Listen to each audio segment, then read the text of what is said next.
Praise the lord. ప్రార్థన. పరిశుద్ధ ప్రేమ కలిగిన తండ్రి నీకే వందనములయ్యా. దేవా, ఈ రోజంతా నీ రెక్కల చాటుని కాచి దాచి కాపాడవి. ఏ తెగలు మమ్మల్ని సమీపించకుండా, మమ్మల్ని అంటకుండా నీవే నీ రెక్కల చాటుని మమ్మల్ని కప్ప వేసాయానికే కోట్లాది వందనములు.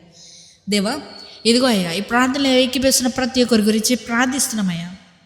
మరి ఏ స్థితిగతిలో ఉన్నప్పటికీ వారి జీవితంలో ఈరోజు ఏ రకమైన శోధన కానీ, వేదన కానీ ఏది అనుభవించినప్పటికీ ప్రభువా, నీవు వారి తోడున్నందున వారికి ఎటువంటి భయం లేదని ప్రకటించుతున్నానయ్యా.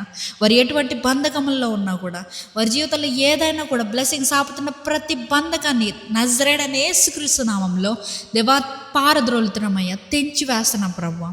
దేవా, వారి జీవితంలో మంచి సంతోషం, ఆనందం ప్రభువా, వారి జీవితంలో కొదువుగా ఉన్న ప్రతి దాన్ని సమృద్ధిగా చేయమని అడుగుతున్నామయ్యా. తండ్రి, ఎవరెవరైతే ఎగ్జామ్స్ రాశారో ఈరోజు ప్రతి ఎగ్జామ్ నిమిత్తమై ప్రార్థిస్తున్నామయ్యా. మంచి మార్క్స్తో వాళ్ళందరూ పాస్ అయ్యే రీతిగా సహాయం చేయమని అడుగుతున్నాం. ఎవరెవరైతే ప్రభువా తండ్రి వారి రాకపోకలు ఎంత సహాయం చేసావయ్యా, నీకు కోట్లాది వందనములు చెల్లించుకుంటున్నాం ప్రభువా. దేవా, ఈరోజు చేసిన ప్రతి పనిలో ప్రభువా ఏదైనా తప్పిదం ఉంటే మమ్మల్ని క్షమించండి, మమ్మల్ని సరిదిద్దమని అడుగుతున్నామయ్యా. మాలో ఎటువంటి రకమైన బద్ధకపు ఆత్మ ఉన్నా కూడా దేవా నజరేయుడైన యేసుక్రీస్తు నామములో ఆ ఆత్మని పారద్రోలుతున్నామయ్యా. తండ్రి, మాలో మంచి యాక్టివ్నెస్ దయచేయండి ప్రభువా. తండ్రి, మేము మంచిగా వేగిరమే నీవిచ్చే జ్ఞానంతో పనిచేసే రీతిగా మమ్మల్ని సహాయం చేయమని అడుగుతున్నాం, మమ్మల్ని మార్చమని అడుగుతున్నామయ్యా.